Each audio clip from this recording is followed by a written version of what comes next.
만약에 오늘 강의가 그런 강의가 되면 어떨까요?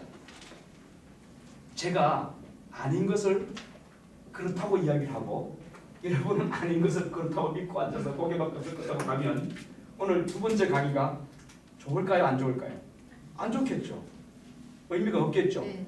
그러면 오늘 저는 그래도 행복 코디네이터 자격 과정을 만든 사람이 좀 강의를 할 때 그냥 바보같이 강의를 해버리면 여러분은 바보가 되고 마는 걸 거예요.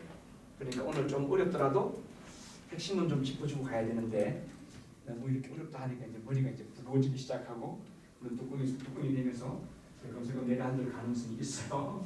그래서 제가 강의할 때마다 느끼는 게 좀 이렇게 우스움을 이야기하는 그런 것보다 이론적으로 설명할 때가 제일 어렵다 그런 생각합니다. 여러분들이 강의를 할 때는 인문학 강의도 할 수 있을 것이고 유머 강의도 할 수 있을 거고 행사 진행도 할 수 있을 거고 다양한 강의를 할 겁니다. 근데 저처럼 대학에서 강의를 하는 학교 학생들을 대상으로 강의하는 사람들의 단점이 뭐냐 하면 이론적으로는 많이 알아서 많이 이론적으로는 전달하려고 하지만 아주 중요한 기술이 부족해요. 그게 뭘까요? 유머요. 예? 유머. 그러니까 흥미예요. 흥미. 정말 전달을 하되 재미있게 전달하는 그 기술이 필요한데 그 재미있게 전달하는 그 기술이 저에게도 약해요. 그래서 저도 이 명품 강사 아카데미를 제가 1기인데 연세대학에서 시작했는데 1기에서 15기 과정이 끝났어요. 지난주에 단국대학교에서 그리고 이제 16기를 여기서 해요. 다음 주 토요일 날 여기서 하는데 저는 16기까지 한 번도 빠지지 않았어요. 작년에 이틀씩 했거든요. 매달 토요일 이틀씩. 금년에는 하루씩 그렇게 해서 하고 있는데 그 16기, 15기 과정을 한 번도 안 빠지면서 제가 배운 게 있습니다. 백문이 이렇게 가서 시간을 없애고 내 몸을 받쳐서 앉아서 엉덩이에 땀띠가 날 정도로 하루에 10시부터 6시까지 비비고 배워야 되겠다. 그 생각을 제가 하고 있습니다. 저보다 아주 우수한 분들 많이 만나요. 오늘 보니까 아주 훌륭하세요. 자, 지난주 한번 정리해 봅시다. 지난주는 우리가 힐링이 무엇이냐라고 하는 걸 알았죠? 네. 힐링을 말하기 전에 제가 말했던 것이 있어요. 웰빙이라는 것이었어요. 기억나십니까? 네. 웰빙이 무엇입니까? 라고 제가 말했을 때 여러분 뭐라고 답한다 그랬어요? 웰빙은 웰다잉 이세 가지 웰다잉도 합니다만은 웰리빙 이렇게 할 수 있습니다만은 동명사로보다는 그냥 동사 형태로 잘 태어나는 것 그리고 잘 사는 것, 잘 죽는 것 그 단계를 다 묶어서 뭐라고 한다? 웰빙이라고 한다. 그렇죠? 근데 웰빙이란 것은 결국 무엇을 위한 걸까요? 행복이겠죠. 그래서 행복을 향해 사는 삶을 웰빙이라고 한다. 그겁니다. 그 다음 정리해 보자고요. 힐링이라고 하는 것은 뭐라고 그랬죠? 힐링. 치유. 치료가 아니고 치유. 그래서 테라피. 또 큐라고 하는 거하고는 다르다. 그랬죠? 그러니까 어떤 물질을 통해서 먹이거나 주사를 놓거나 또 손으로 터치하거나 또 마사지하거나 또는 막 이렇게 접고를 한다거나 카이로프랙터들이 그러한 작업들 같은 심술 이런 거라든지 그런 작업들과 같은 것은 큐 또는 테라피라고 말하지만 힐링은 그런 것이 아니다. 힐링은 정서적인 것, 심리적인 것, 감정적인 것, 종교적 의미에서는 영적인 것 그런 것을 동원해서 그 사람의 삶의 질을 높여주고 그리고 그 사람이 보지 못하고 있는 부분을 탁 띄워서 보게 해주는 어제 제 강의하기 전에 우리 원장님이 출탁동시라고 하는 거 계란 이야기 기억나십니까? 네. 그래서 병아리가 20일 품고 병아리가 품어요?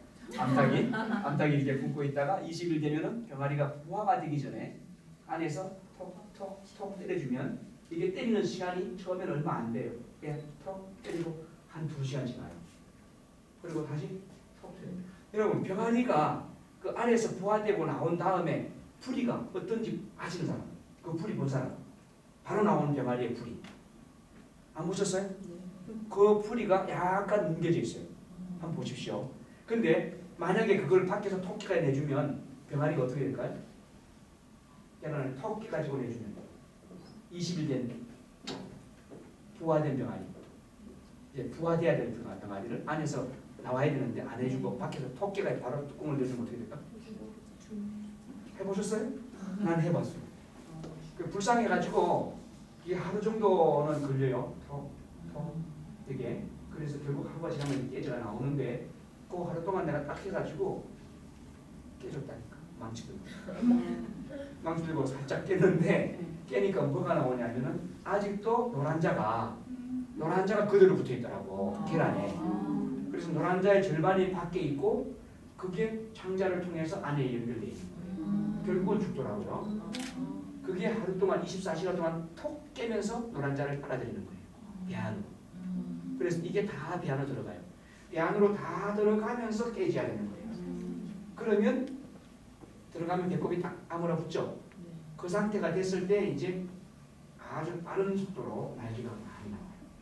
털이. 노란자가 어떻게 독해요? 아니 노란자가 밖에 있다니까. 배 밖에. 병아리 배 밖에. 그래서 그게 깨면서 쭉쭉쭉 들어가는 거예요. 힘을 쓰기 때문에. 그러면서 노란자가 뱃속으로 들어가죠. 그래서 영양가가 많이 흡수되죠. 순식간에.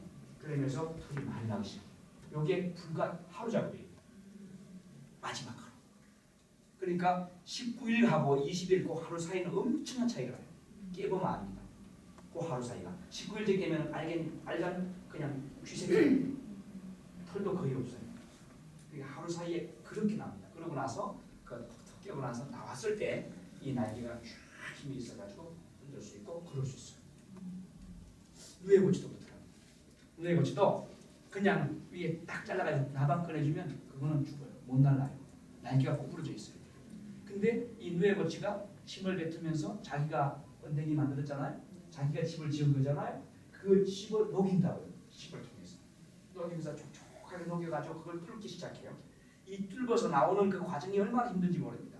자기가 만든 집을 자기가 헤치고 나와야 되는 거예요. 근데 그걸 나오면서 온 몸에 힘을 줘요. 그러면 그 온몸의 힘이 온 세포로 힘이 쫙 얻어가지고 날개가 쫙 뻗어요. 그래서 그걸 쭉쭉 나오면 그 누에고치 위에 딱 올랐어요. 그 다음에 날개를 탁 들어요. 날개를 들고 한번 쑥 한번 흔들어봐요. 그러고는 몇 번 흔든 다음에 쫙 하면 쫙 나가. 박수. 코디네이터 과정은 그런 과정입니다. 그래서 내가 많이 뽕을 먹은 만큼 실을 많이 뽑아서 튼튼한 고치를 만들고 만약에 게을러 가지고 내가 적게 옥잎을 먹으면 남이 2잠을 자도 자기는 배고프니까 한 잠도 못 자고 깨어 있어요. 실도 안 나오고.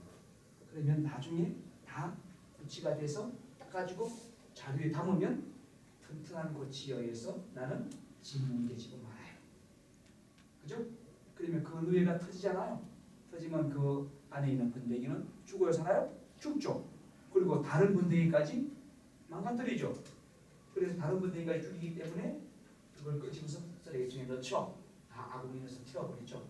불쌍한 거예요. 여러분, 힐링 코디네이터 과정 25명 전부가 뽕을 많이 먹어야 됩니다. 뽕을 많이 드세요. 잘 드세요. 그래야만 이게 자기 집을 지는 거고 그 집이 아주 튼튼해서 나도 살고 남도 살고 함께 살아가는 거죠. 큐 치료와 힐링은 다르다. 근데 이 힐링 코디네이터라고 하는 것은 힐링이라고 하는 것, 즉 행복이라고 하는 것을 코디네이트하는 거다. 코디네이터는 뭐냐? 그것도 설명했죠. 지난주에. 코디네이터는 전체를 조화롭게 그리고 행복하게 만들어주는 전문가라고 그랬어요. 그래서 우리는 전문가일까야가 아니고 우리는 전문가다 그랬어요. 우리는 전문가다. 다시 한번 해봅시다. 나는 전문가다. 전문가다. 무엇에 대한 전문가냐? 지난주 그까지는 했다고. 무엇에 대한 전문가냐? 그거예요. 행복에 대한 전문가라고요? 행복에 대한 전문가?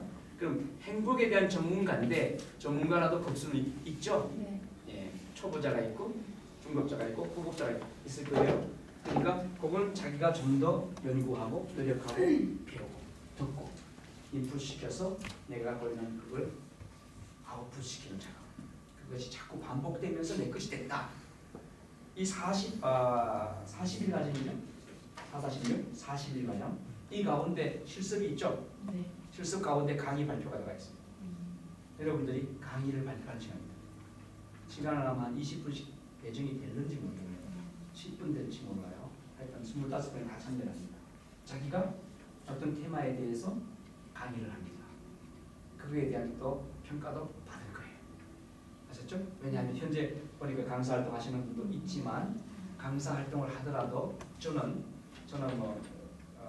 좀 오래 가르쳐왔기 때문에 자만을 했던 사람이지만 그러나 아니다. 내용도 중요하지만 전달 방법도 참 중요하구나. 그걸 제가 강의를 들으면서 계속 제가 배우고 있잖아요. 오늘 이제 강의 한번 시작해보죠. 철학이란 무엇인가? 대학에서 혹시 철학 개론 과목 들으신 분 들어보세요. 다 아시겠네 그러면요. 철학이란 무엇인가? 간단하잖아요. 철학이란 제가 조금 쓰면서 강의를 진행하도록 하겠습니다. 철학.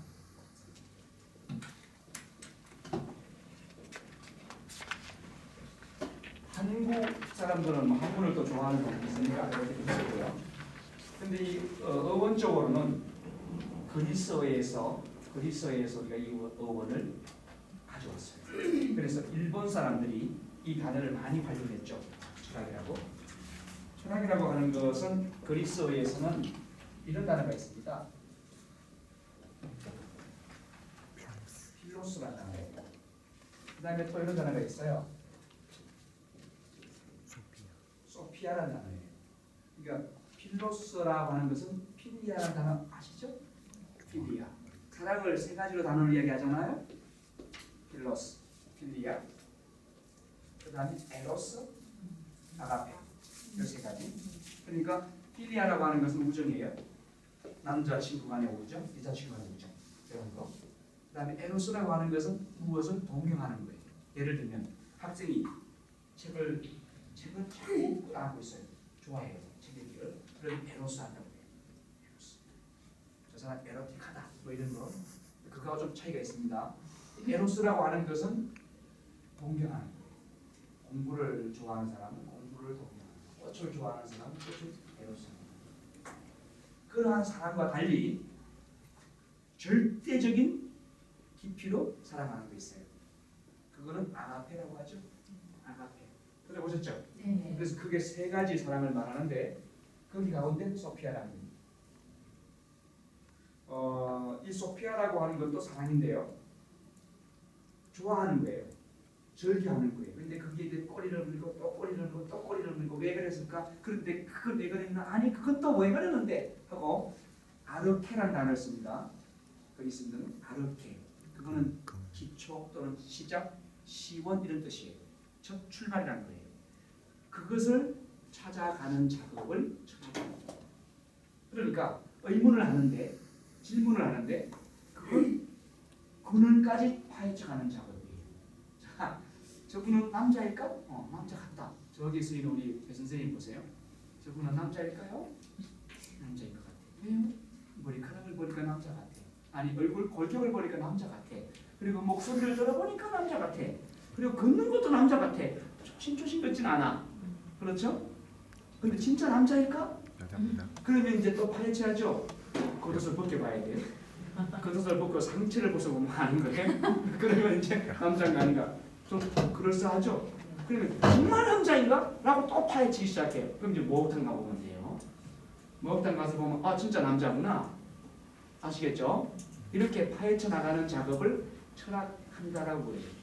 철학. 확인시켜드려요. 그러니까 철학이라고 하는 것은 쉽게 생각하세요. 처음부터 어떻게 진행되어 왔는가를 거꾸로 역추적해가는 작업을 뭐 하는 거다? 철학한다. 철학이라고 한다 그래요. 그러니까 철학에서는 중요한 게 논리학이에요. 논리학.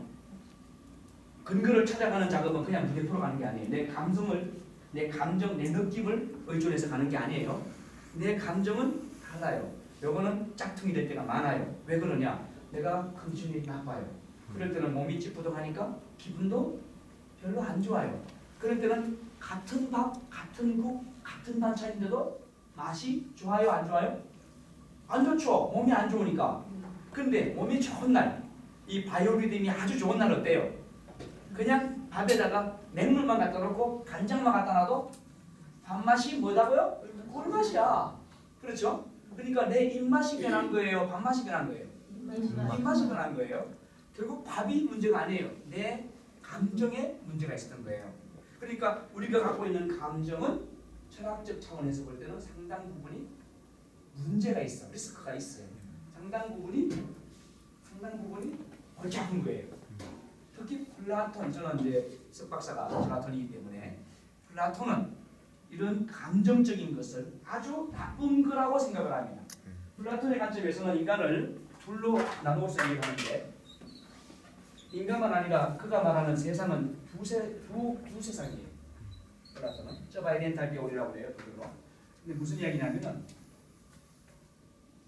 이 우리가 보는 이 세상은 플라톤 이야기입니다. invisible world, 안 보여지는 세상이 있고 그거를 가지게 그래요. 그러니까 눈으로 보는 게 아니고 아는 걸 수로 보여지는 거, 가지게, intellectual world랍니다. 영어로 intellectual world. 그리고 또 하나는 보여지는 가시게 볼 수 있었어. invisible world. 영어로 invisible world. 눈으로 보여지는 거, 그런 세상. 이렇게 둘로 나누어요. 그러니까 요거는 보여져요, 안 보여져요? 안 보여지는 거예요. 요거는 보여지는 거예요. 그러면 어떤 것이 진짜냐 이 문제예요. 플라톤 입장에서는. 여러분, 보여지는 게 진짜일까요? 안 보여지는 게 진짜일까요? 보여지는 거, 안 보여지는 거. 그러면 여러분 다 가짜네요. 아이고, 도깨비 오셨습니까? 이제 이렇게 되는 거예요. 그러면 기분 나쁘죠? 아니, 내가 도깨비라니. 나 실존이 있어요. 주민등록증도 있고 말이죠. 운전면허증도 있고요. 내가 오늘 나이가 53살이에요. 그렇게 안 보이죠? 그럼 나는 가짜란 말이에요. 이렇게 되는 거예요, 질문이. 근데 플라톤의 입장에서는 보여지는 것들은 다 가짜다. 왜 그러냐? 보여지는 것들은 전부 다 터치블해요. 만져지는 거예요. 터치블, 비지블. 보여지는 거잖아요. 그죠? 그러니까 요건 전부 다 유한적인 거예요. 한계가 있는 거예요. 리미티드. 한계가 있는 거예요. 요게 안 보여지는 것은 생각, 정신 이런 건 안 보이잖아.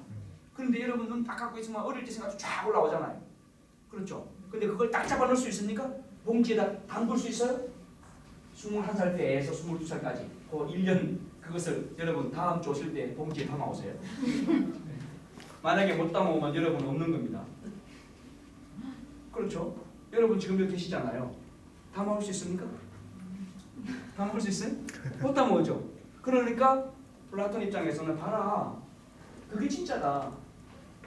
물질적인 것은 가짜다. 그래서 이 가지계는 비물질적인 거, 비물질적인 거. 물질이 아닌 거예요. 요거는 물질적인 거예요. 자, 이렇게 됩니다. 물질적인 거는 어떻습니까? 보여지죠? 만져지죠? 느껴지죠? 그러니까 물질적인 거는 전부 다 가짜다. 짝퉁이다. 왜 그러냐? 요 물질적인 거는 사멸하거나 죽거나 또는 시간이 지나서 소멸하니까. 소멸. 사멸하거나 소멸하니까. 그건 영원하지 않잖아요. 사멸하거나 소멸하면. 그래서 요거는 역시 영원하다 영원하지 않다 이겁니다. 그럼 영원하지 않은 것은 어때요? 참회의 거짓이에요. 여러분 이건 약속했어요. 근데 그게 죽을 때까지 지켜지면 그건 참이에요. 근데 중간쯤 가다가 변심해서 안 지켜. 그러면 그 사람의 말이 참말이었어요? 거짓말이었어요? 거짓말이라는 거죠. 가짜라는 거죠. 오케이? 여기까지 따라오셨어요? 네. 예. 그러니까 영원하지 않다 이것은 거짓. 이렇게 됩니다. 논리적으로. 그러므로 지금 보여지는 세상은 전부 다 어떻다? 거짓이다. 이런 논리예요. 이게 플라톤의 논리예요.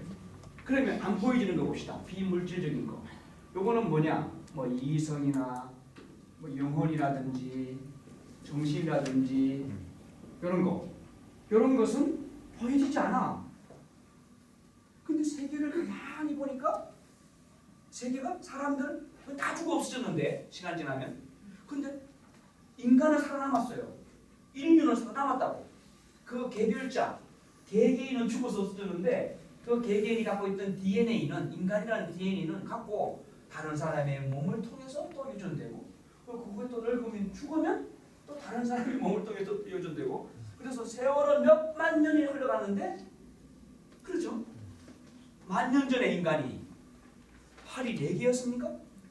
다리가 5개였습니까? 발가락 12개였습니까? 눈이 뭐 뒤통수에도 붙었었던가요? 아니에요. 두개골을 찾아보면 조금 차이에 사이즈의 차이는 있을 수 있지만 그 사람의 그 기본 형태는 변하지 않았어요. 그렇죠? 예. 맞잖아요. 근데 그걸 뭐냐? 그게 바로 인간을 인간답게 하는 다움이다. 그래요? 뭐 다움 아레테라고 하는데요. 아레테. 아레테. 뭐냐 하면 뭐뭐 다움이라는 거예요. 다움. 뭐뭐 답다. 그러니까 진짜는 뭐뭐 다움을 갖고 있는 존재예요. 그럼 어떤 그 다움? 자, 이걸 뭐라 그럽니까? 책상. 그럼 책상 다움을 갖고 있으니까 책상이라고 해요. 아니 책상이 이건 뭐라고 그래요? 이것도 책상이죠. 그럼 책상의 종류가 한 가지입니까? 10가지입니까? 만 가지입니까? 무한정이죠. 사람 저하고 선생님 잠깐 일어나 보실래요? 예, 아주 예쁘시기 때문에 제가 세워드렸어요. 자, 이 선생님하고 차이가 있습니까? 없습니까? 엄청나게 많죠? 한두 가지가 아닙니다. 앉으세요. 저는 사람입니까? 아닙니까? 근데 이분은 동물이죠? 아니에요. 사람이죠? 네. 예, 맞습니다. 차이가 이렇게 많아요.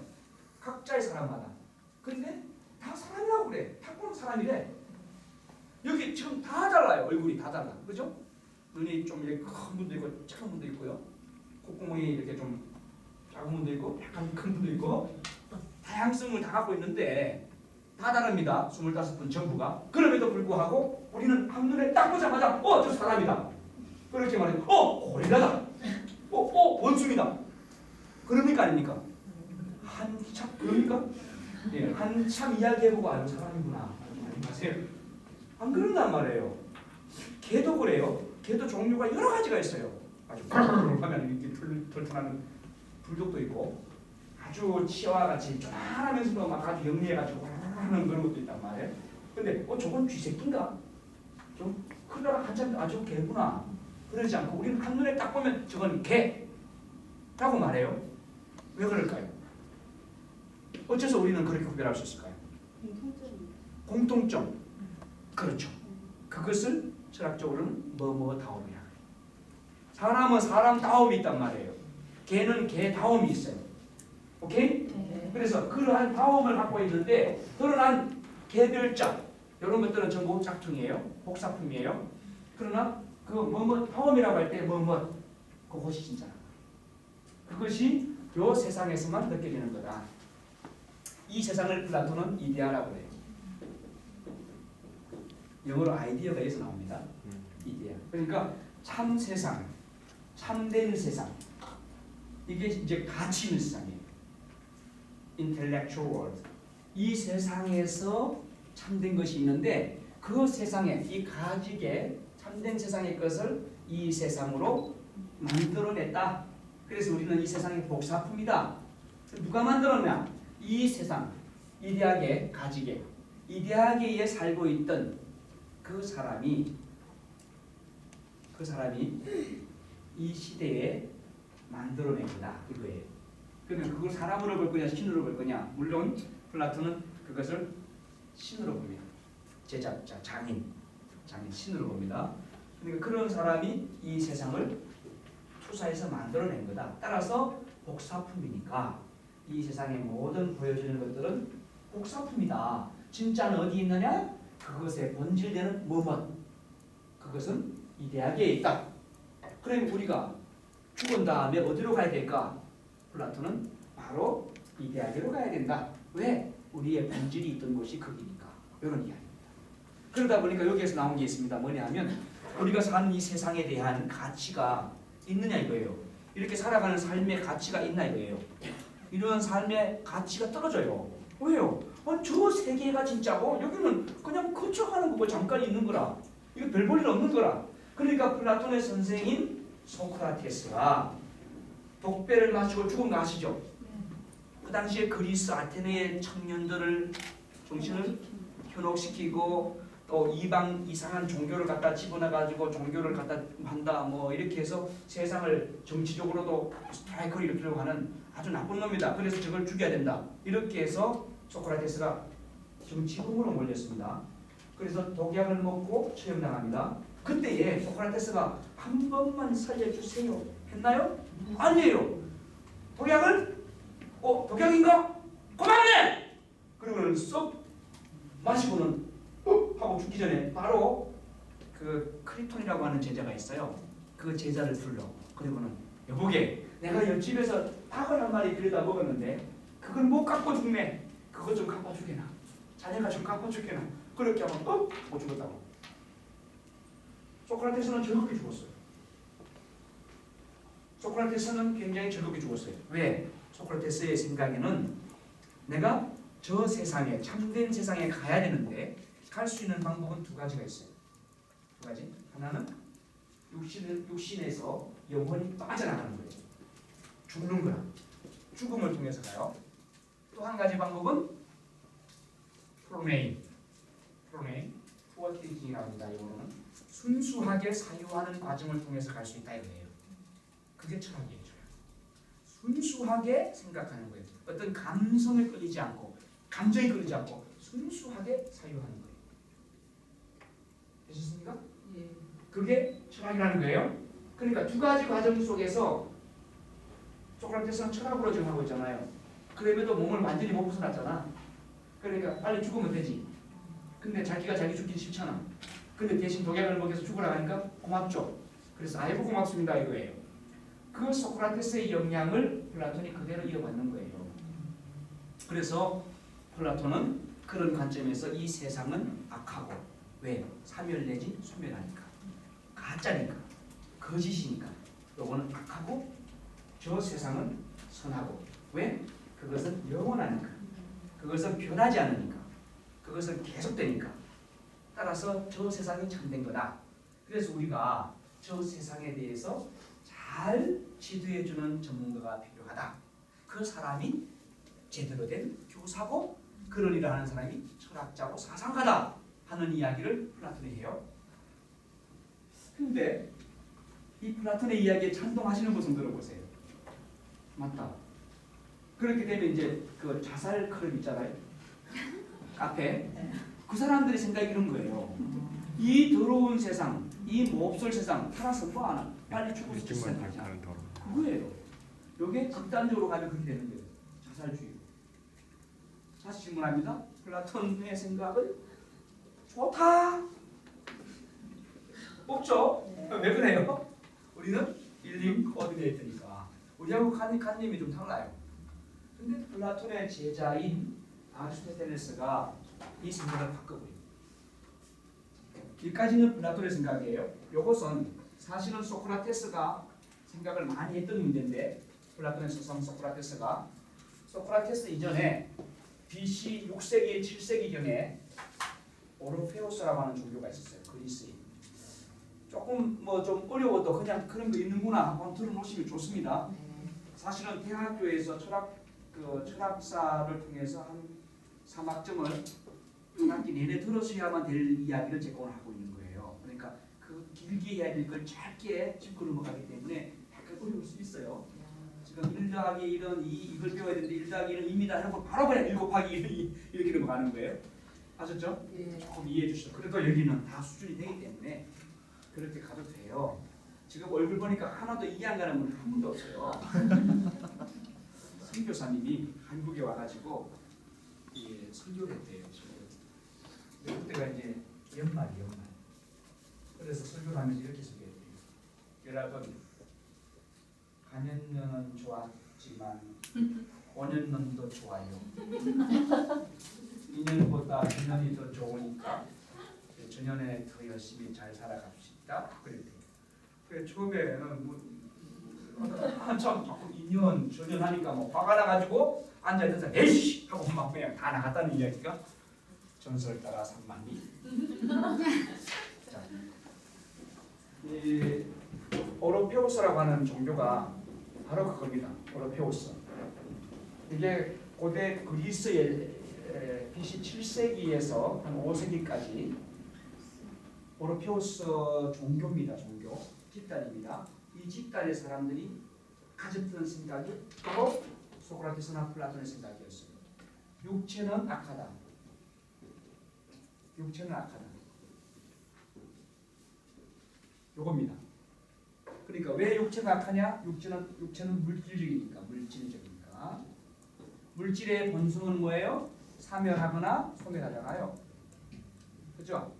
그러니까 요거는 결국은 비영원이죠. 그러니까 다른 말로 일시적이죠. 유한적. 다른 말로는 유한적. 요거는 유한적이에요. 유한적. 그러니까 이거는 가변하죠. 변하죠. 가변적. 다 이런 말이 다 들어가는데 그런 존재이기 때문에 육체는 결국 악하다. 그래서 이 육체를 최소한 활용해라. 억압을 하고. 이 몸뚱아리가 움직여지면 몸에서 어떤 막 정욕적인 게 나온다. 정욕적인. 그래서 이 몸뚱아리를 억압을 해야 된다. 이런 생각입니다. 그런데 놀랍게도 지금도 21세기를 살아가는 지금도 몸을 학대하는 사람들이 있습니다. 밥을 먹고 힘이 나면 나쁜 짓 하니까 밥을 적게 먹어야 돼. 그래야 혈기가 죽어. 그래서 밥도 주고. 여러분 혹시 종교인들 중에 금식기도 하시는 분들 금식기 해보셨어요? 근데 왜 하셨습니까? 쌀이 없어서? 아니죠. 그러면 먹기 싫어서? 어떤 목적이 있었죠. 그 목적은 내가 기도해서 어떤 응답을 받으려고 하셨죠. 근데 이러한 이야기가 오로페우스라고 하는 그 그리스 신화의 기본적인 이야기. 몸을 학대해야 돼.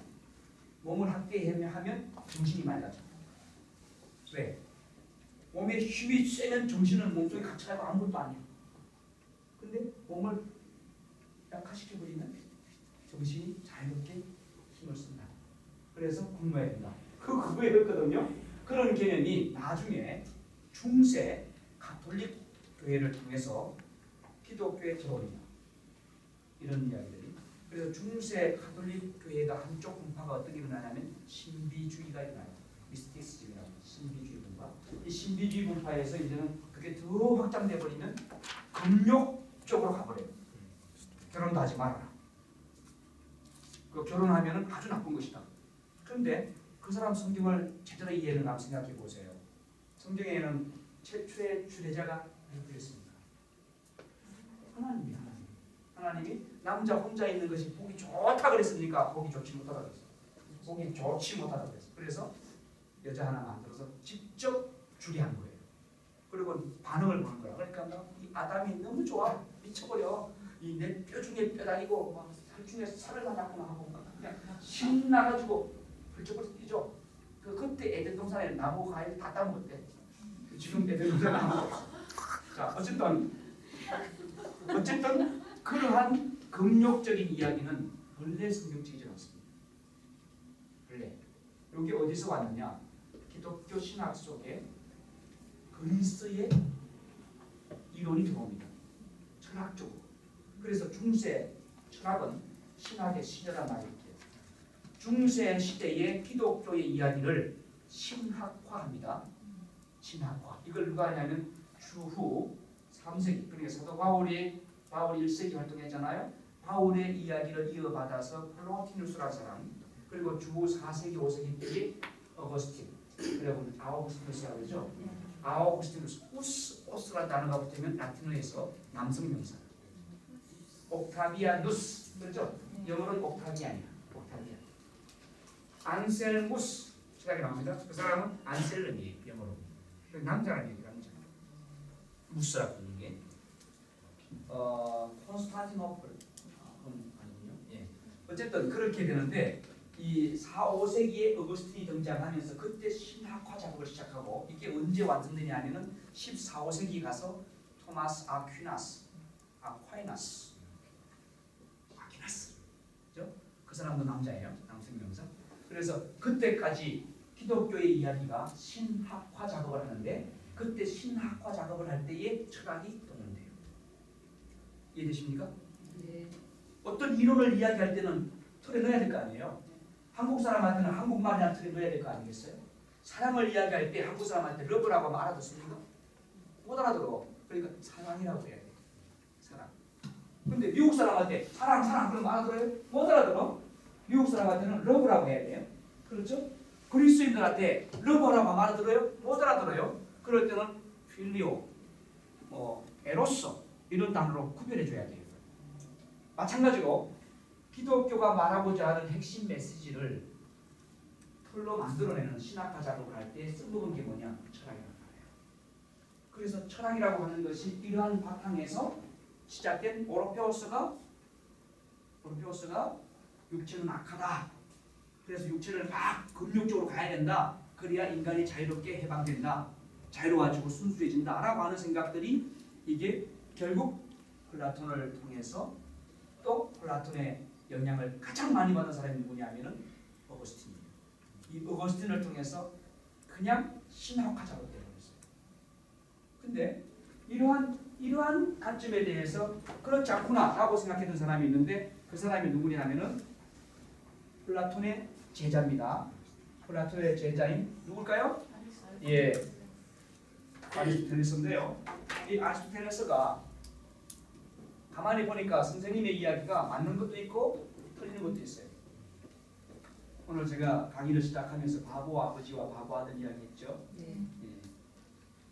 그러니까 저도 바보같이 되면 안 되고 여러분도 바보가 되면 안 되기 때문에 이런 철학적인 깊이를 한번 짚고 넘어가야 됩니다. 우리는 힐링 코디네이터, 행복 코디네이터는 전문가입니까 아닙니까? 전문가예요. 전문가는 정확하게 개념 정리를 확실히 해야 됩니다. 그냥 뭐 어떤 스팟 기술 이거는 얼마든지 나중에 또 부가적으로 합니다만 이론 강의는 제 강의가 아니면 거의 못해요.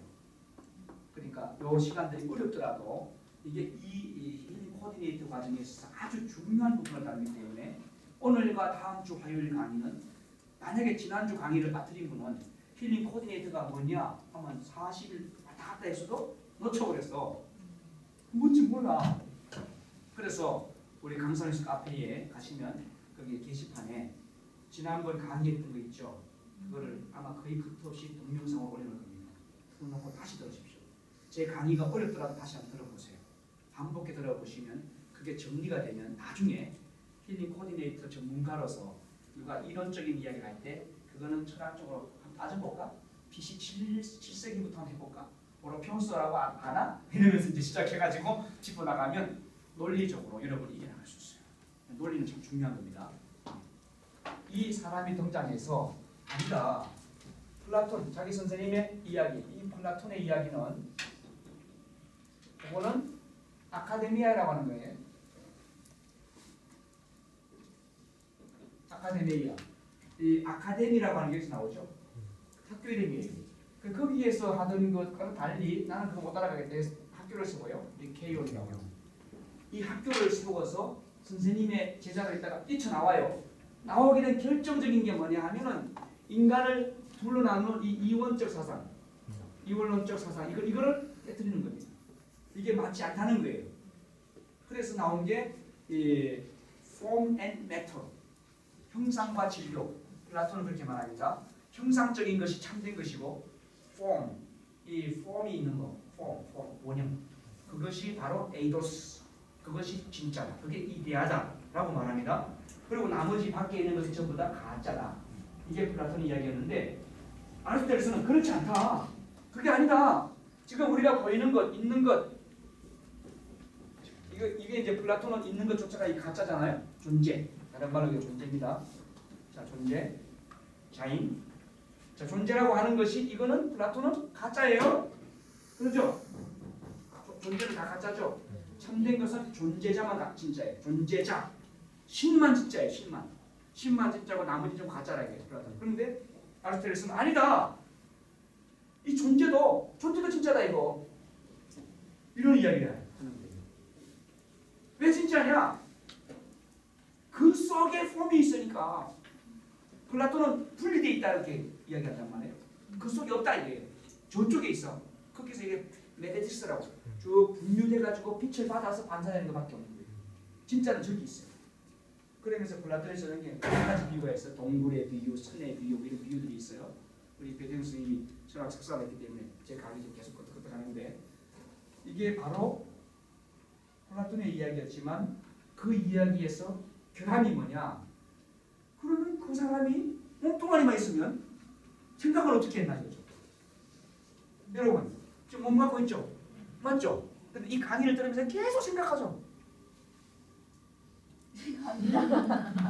근데 그 생각은 여러 가지죠. 여러 가지였죠. 지금 들으면서도 저 교수 강의 재밌게 한다라고 하면서도 남편 지금 뭐 할까 생각했죠. 우리 아들님이 공부 열심히 할까 이것도 생각할 거고요. 지금 안 생각했죠. 아, 저 부분 어렵다 라고 생각하면서도 아 그건 재밌네 라고 생각하다가도 아이고 우리 집에 지금 그거 안 왔나 이런 생각도 하죠. 몸은 여기 있지만 그럼 몸은 집에 갔어요 안 갔어요? 안 갔어. 몸은 어디 있어요? 여기 있어. 근데 생각은 어떻게 돼요? 막 뛰어넘어 막 그냥 미국도 갔다 오고 막 갔다 오죠. 어떤 사람 바나도 갔다 왔어. 그죠? 예. 그건 뭐냐 이거예요. 그건 가짜냐 이거예요. 가짜입니까? 가짜가 아니잖아요. 근데 그러면 그게 어디 있어요? 내 안에 있잖아. 생각이. 그러면 여러분 질문해 볼게요. 마음이 어디 있을까? 우리 몸속에서. 마음이 있어요 없어요? 있죠. 마음 없는데 왜? 안 보이잖아. 내놔봐. 마음 좀 보여줘봐. 못 보여줘. 그럼 없네. 아니죠. 분명히 있어요. 마음이 있어. 어디 있어요 마음이? 마음 있어요? 어디 있어요? 이제 이렇게 질문하면 이제 없는가? 내가 한 번도 내 마음을 본 적이 없는데. 그래서 이게 차이가 있습니다. 그리스인들은 마음을 이성적인 기능, 그 기능을 하는 것이 이 뇌 속에 있다. 브레인 속에. 뇌에 있다. 이렇게 생각해요. 뇌에 있다. 그래서 이 머리를 잘 쓰는 사람, 이성적인 사람이 참 굉장히 수준이 있다. 이렇게 이제 그쪽은 유럽 쪽으로 그렇게 봅니다. 그러니까 한국적인 동양 쪽의 사람은 또 달라요. 마음이 어디 있나? 어디 있긴? 심장에 있지. 심장에 있잖아 여기. 그 부뚜부뚜 있잖아. 그렇게 이야기해요. 그래서 이 안에 있다고 해요. 그래서 우리가 국기에 대한 경례할 때 한국 사람 어떻게 합니까? 국기에 대한 경례! 이렇게 합니까? 엉덩이에다가? 어디다 합니까? 국기에 대한 경례! 이렇게 합니까? 아니죠. 여기다 있잖아. 그죠? 근데 서양에서는 이거 거수경례가 이 서양에서 온 거라고. 서양에서? 서양 사람들은 어디에 있다고 생각한다? 머리에 있다고 생각한다. 그래서 이 부분이 이 머리 부분은 이성이 존재하는 부분, 가슴 부분은 기계가 존재하는 부분, 기계, 용기 같은 거, 열심 같은 거, 그리고 배 부분 여기는 정욕이 먹는 거, 식탐 있는 거 있잖아요. 생식에 대한 그런 것도 있고, 그러니까 이 배 부분은 욕심. 그래서 이 욕심이 있는 이 배 부분을 그리고 이 가슴에 막 어떤 그런 거를 머리가 컨트롤해야 된다. 그게 플라톤의 개념인데. 아리스토텔레스는 거기에서 그래 이 말 그렇게 했지 않나. 그러니까 결국 우리 인간 속에 영혼이 있다. 분리된 게 아니다. 영혼과 육체는 같이 있는 거다. 따라서 인간도 가치가 있다 라고 이야기해요. 여기에서 나온 게 유시아라는 거예요. 자, 이게 실체라고 번역을 합니다. 실체. 플라톤은 이 실체를 둘로 나눠요. 그러니까 몸하고 그 다음에 영혼으로 나눕니다. 이렇게 나눕니다. 그러니까 인간이라고 하는 것은 실체예요. 여기 아리스토텔레스는 이렇게 말해요. 인간은 통합적인 존재다. 그러면 이걸 더 확대해 봅시다. 이 세상은 플라톤 입장에서는 물질적인 거 보여지는 거니까 전부 가짜라. 다 내버려야 돼. 싸버리 그냥. 없어져야 돼. 결과적으로 그렇게 돼 있어요. 근데 아리스토텔레스 이야기는 그렇지 않다. 이 세상은 아름다운 것이다. 여기에서는 대단한 발전이 나. 그래서 아리스토텔레스의 영향을 받아서 미학이 나오는 거예요. 미학. 여러분 예술 같은 거 하신 분 있습니까? 음악이나 미술? 그분들이 미학을 이야기할 때 누구를 이야기합니까? 미학의 시조하면 아리스토텔레스예요. 그 이유가 바로 이것 때문이에요. 플라톤은 미학을 이야기 못해요. 자, 조금 어려운 이야기 했습니다. 그러니 이제 오늘 강의는 많이 한 거예요. 철학에서 말하는 행복이라는 무엇이냐. 요거 이야기하는 거죠. 철학이란 무엇이냐. 철학이라고 하는 것은 이런 것을 다루는 거다. 이 두 사람의 이야기가 플라톤적인 관점에서 지금까지 와요. 이원론적인 관점으로. 육체는 악하고 물질적인 건 나쁘고 정신적인 건 좋고 이렇게 분리해서 보는 관점이 하나 있고 둘 다 좋은 거야. 이걸 잘 쓰면 너무 좋아 라고 생각하는 관점이 있습니다. 힐링 코디네이터는 이 두 종류의 사람을 만나게 됩니다. 두 종류의 사람. 그러한 사람들에게 힐링해주는 작업을 하기 때문에 제가 철학적으로 기본적인 개념 정리를 한번 해보려고 합니다. 혹시 이것이 어려운 이야기를 드렸는데 이 부분에 있어서 질문되는 것을 질문해 보시죠. 이건 직거로 하기. 어려운 부분 없죠? 예. 역시 훌륭하십니다. 동양사상에 예. 저기 이기론이야. 네. 예, 이 선생님이 미루어 그러니까 이와 기가 하나라는 거하고 일치하는 거예요. 그렇죠. 이기 일원론하고 이기 이원론이 있잖아요. 이와 기가 이라고 하는 것은 바로 플라톤적인 생각이에요. 이라고 하는 것은 그 사람이 말하는 그 어떤 원형적인 거예요. 기라고 하는 것은 이가 발현된 거라고 그래요. 공자 이야기로는. 이가 드러난 것이에요. 그게 기예요. 여러분 기운 그러면 이운이 아니고 기운이라고 그래요. 이운이 넘친다. 아무도 안 그러죠. 기운이 넘친다 그러죠. 그러니까 기운 하는 것도 역시 기가 드러난 거야. 그러니까 그것을 둘로 나눠서 이가 진짜다라고 말하면 인간은 매수해져요. 근데 기만 진짜다 그러면 이건 웃기는 거라. 그러니까 이와 기가 하나라고 묶어서 말하는 것이 아리스토텔레스적인 입장이고 이걸 둘로 딱 찢어서 말하는 게 플라톤적인 생각이야. 그러니까 BC 5세기경에 플라톤이 활동했고 BC 5세기경에 중국에서는 공자노자가 나왔다. 그래서 이 인도에서는 석가모니 그때예요. 그러니까 이 3대 성인들이 거의 같은 시기에 활동했어요. 거의 같은 시기. 근데 희한하죠? 그 사람들이 만났을 확률은 거의 없어요. 그럼에도 불구하고 사상적인 발전은 다른 방법이지만 거의 같은 결론을 내놓아요. 이렇게. 그래서 이제 우리 인간이 갖고 있는 DNA는 필요한 때가 되면 답을 내놓는다. 두 번째 알미에 대한 이야기 봅시다. 알미라고 하는 것은 굉장히 중요한 거죠. 우리가 살아가는 데 있어서 알미 없으면 아무것도 되는 게 없잖아요. 힐링 코디네이터는 전문가입니다. 전문가라고 한다는 것은 어떤 것에 대한 전문성을 가진 사람입니다. 따라서 전문성을 가졌다는 이야기는 안다는 이야기예요. 저 사람 비전문가야, 저거 돌팔이야. 그 이야기는 뭐예요? 모른다는 이야기예요. 공자의 제자 자로라는 사람이 물어요. 어느 날 선생님 귀신이 있습니까? 또 하나 물어요. 선생님 죽어서 천국 가고 지옥 가고 뭐 그러는데 천국 있습니까? 그랬어요. 그때 공자가 뭐라 그랬는지 아시죠? 이놈아 내가 죽어보지도 않았는데 내가 그걸 어떻게 하나? 그때 말한 게 있어요. 지지위 지지 부지위 부지 시지야. 동양을 좀 아시니까 그 말이 그 말이잖아요. 아는 것은 안다고 하고 모르는 건 모른다고 하는 것이 곧 아는 것입니다. 그 이야기예요. 내가 이놈아 죽어서 가보지도 않았는데 내가 그걸 어떻게 얘기하냐. 자식이요. 혼을 냈다고. 알미라고 하는 것은 우리 모두가 완전하게 아는 사람이 없습니다. 우리는 절대적인 지식을 가진 사람 아무도 없습니다. 아인슈타인의 상대성 원리가 한동안 최고의 진리라고 했죠. 근데 그것이 이미 변하죠. 그렇죠? 맞잖아요. 지금 우리가 달달해야 될 지식이 많이 바꿔지고 있다는 거 아시죠? 달에는 공기가 있다 없다? 없다라고 배웠죠? 공기가 없다고 배웠어요. 달에 물이 없다고 배웠죠? 근데 달에 공기가 있다라고 이제 말하고 있어요. 그리고 달에 공기가 있고 또 얼음도 땅속에 파묻혀 있을 가능성이 있다라고 그래요. 가능성이 있다. 저는 아예 없다고 그랬어요. 근데 이제는 가능성이 있다는 거예요. 이게 바꿔지는 거예요. 우리가 흔히 인간 60세면 죽는다라고 했던 시대가 있었죠. 그래서 1960년대, 70년대는 60세 한갑잔치 하면 동네 잔치야.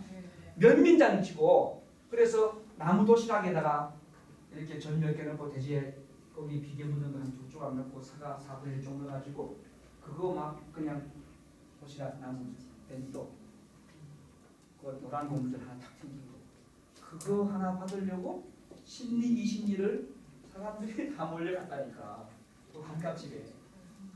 근데 요즘 안 해.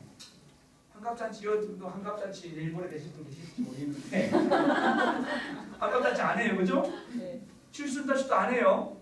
저희 아버지 올해 90인데도 한 그때 나이로 보면 60살밖에 안 돼요. 그때 60세는 짬뽕인 거예요. 베이직부 가다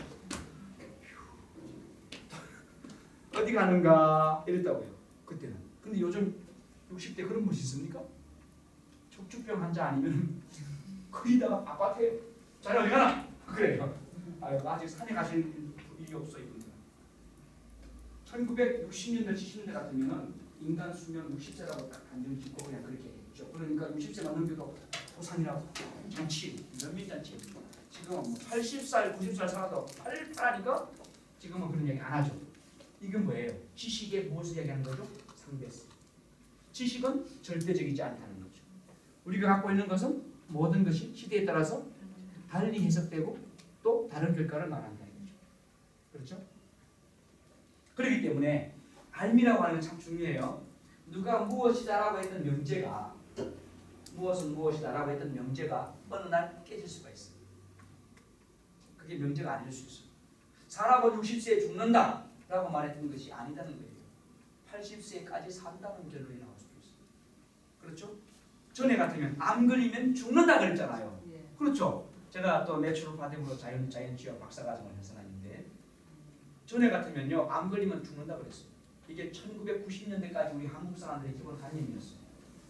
혹시 여기 갑상선 암 계신 분 있습니까? 갑상선 암의 환자의 특징은 뭔지 아시죠? 눈이 이렇게 커지고 엉덩이 막 이렇게 밖으로 나오는 거예요. 그리고 이제 목이 붓고 자꾸 피곤을 느끼고 그렇게 시작돼요. 항진증이 있고 저하증이 있는데 물론 좀 살이 막 갑자기 찌거나 또는 살이 쭉 빠지거나 이런 차이점이 있습니다만은 예전 같으면 1990년대 같으면 갑상선 암은 대단한 암인 줄 알았어요. 근데 지금 갑상선 암은 암을 안 가. 그건 그냥 질병으로 봐요. 왜? 너무 많아. 첫째, 여자들의 아마 거의 한 3분의 1이 갑상샘암으로 그렇게 판매를 할 정도로 지금 흔해요. 그리고 또 예전 같으면 진짜 죽었거든. 근데 요즘은 치료하는 거 간단해. 이거는 뭐 그냥 뭐 별 문제가 안 되는 그냥 그런 거야. 그러니까 1990년대에 암 걸리면 죽는다 라고 했던 것이 이제는 그게 아니에요. 아니다. 암 걸려도 자기가 잘 조절하면 얼마든지 자기 수명대로 간다. 박수. 그러니까 결국 지식은 상대적이라는 거잖아요. 그렇죠. 여러분 지난번에 저 볼 때는 못생겼죠. 근데 오늘 보니까 어때요? 잘생긴. 그렇지. 저번에 지난번에 알았다고 잘못 알았던 거예요. 오늘 아는 거는 더 잘하는 거예요. 제 막내딸이 대학교 2학년입니다. 우리 큰아들이 계룡대 공군본부에서 헌병단 출신이에요. 27살이에요. 총각입니다. 혹시 예쁜 며느리감에서 이야기하세요. 자, 그런데 다음 주 토요일 날 명품 강사에 강의할 거예요, 그 친구가 여기 와서. 네, 우리 뭐죠? 청년 비전 캐스터. 비전 캐스터의 단장이 지금 대한민국의 20대 청년들을 쫙 모아서 강사 그룹을 만들어 나가기 위해서 그 단장 일을 맡아서 지금 휴학하고 있습니다. 거기 지도 교수들이 박사들이 6명이 지금 다 붙어있어요. 대한민국 전체로. 여러분이 카페 들어오면 그 정보를 알 수 있습니다. 근데 지난번 같으면 29살 그러니까 진짜 29살인가? 총각인가? 이렇게 생각을 안 하셨겠지만 혹시라도 또 총각이면 난 아직 초년대 한번 좀 나가면 데이트 좀 한번 신청해볼까 라고 생각을 할 수도 있었을 거예요. 안 그랬어요? 근데 오늘 보니까 아니라 얼굴 줄서 2개 있네. 이제 5학년 들어갔구나. 이제 아는 거예요. 알고 나니까 내가 잘못 알았네. 이렇게 되죠. 그게 알미예요. 그래서 알미라는 뭐냐? 알미라는 상대적이다. 알면 절대적이지 않다. 따라서 계속 배워야 돼. 계속 업그레이드 해야 돼. 업그레이드. 안 하면 안 됩니다. 계속 끊져야 됩니다. 내가 갖고 있는 기존의 지식은 얼마든지 바꿔지기 때문에 우리는 날마다 배워나가야 돼요. 혹시 여기 은행원 출신 있습니까? 아, 은행 계셨어요? 제 아내도 은행원 출신이에요. 한일은행. 제일 그러십니다. 근데 1980년 은행 입사했거든요. 79년도에 제 아내가 상고 나와가지고 주산 3급, 주산 2급, 부기 2급, 한타 이랬어요. 자격증이 제 아내가. 제가 됐어. 그러면서 내가 이제 제 아내로 간택을 해줬어요. 근데 그 자격증이 직업 쓸모 있습니까? 없습니다. 쓸모가 없어요. 우리도 대학 들어갔을 때 제 영문과 들어갔기 때문에 영탁 타락타락 영탁 3학점짜리 했다니까요. 손가락 아프게. 근데 결과적으로 지금 쓸모가요? 안 쓸모가요. 그거 별로 쓸모가 없어요. 영탁 안 배워도 나는 이걸로 다 해요. 이걸로 행복주사 책 있잖아요. 이거 제가 일주일 만에 쓰는 겁니다. 이거 제가 이거 원고 정리 없이 그냥 머리에서 나온 대로 일주일 만에 다라락 쳐가지고 교정까지 던져가 인쇄서 던진 거예요. 일주일짜리예요. 그래서 오타가 딱 2군데 나와 있을 거예요. 찾아보세요. 요걸로 이렇게 봐야 됩니다. 요거하고 가끔 요까지 써줍니다. 근데 요거는 아예 휴가 버렸습니다. 얘도 휴가 버리고. 그러니까 예전에 우리가 필요했다고 생각했던 자격증이나 지식도 이제는 아니다. 쓸모가 없다 이거죠. 알미란 상대적이다. 알미란 뭐냐? 상대적이다. 절대적이지 않다. 따라서 내가 알고 있던 알매에 대해서 자만하지 마. 내가 알고 있던 알매에 대해서 자만하지 마. 요즘 병원에 가면 의사들 만나죠. 젊은 의사한테 가야 될까요? 연세 많은 의사한테 가야 될까요? 젊은 의사, 경험 없는 의사. 그런 의사는 아니죠. 신지식을 갖고 있는 의사들. 그래서 옛날 같이 저희가 의사를 수술할 때는 그냥 진짜 배를 쭉 그가지고 이만큼 열어놓고 해부했어요. 그 사람의 지식은 그거밖에 없어요. 개구리 해부하듯이. 그러니까 얼마나 출혈이 심합니까? 얼마나 또 여름만큼 세균이 들어가잖아요. 그래서 2차 세균 감염이 될 수술을 했는데 이런 문제점이 있잖아요. 근데 요즘 최근에 나오는 의사들은 최신 의술을 가지고 수술하니까 여러 그렇게 안 쬐요. 딱 콩알만큼 2개, 3군데만 뚫어가지고 내시경 집어넣고 수술 도구 집어넣어가지고 전부 이걸 사이버 나이프로 네?